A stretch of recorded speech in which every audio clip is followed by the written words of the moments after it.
ឈរតាមដងស្ទឹងសំឡឹងទៅឆ្ងាយ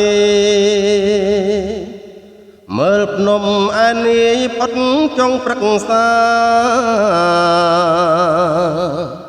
ភ្នំក្រវាញដាក់ព្រះកំពែងទឹកថ្លានឹកឡើងកាលណាចិន្តាឡ័យរំនួលសូរិយាផ្ការីករហងត្រឡប់សពទាំងរួងអាយរៀមស្រមៃអូនឆោញញឹមលើស្ពានព្រែកស្ដី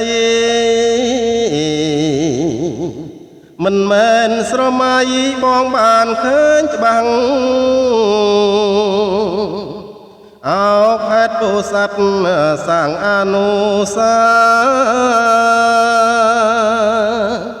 ក្លិនខ្លែបដោយផ្កានាឋានកៃឡាស់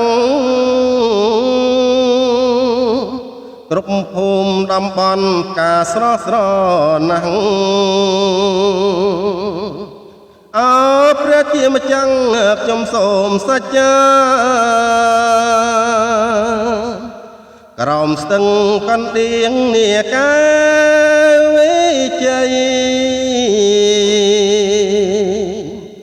កាលនៅវ័យខ្ចីគួកបតៃពោធិវង្សយល់ហើយទ្រង់រៀមខ្លោចផ្សាមានតែអ្នកតាឃ្លាំងមឿងទៅដឹង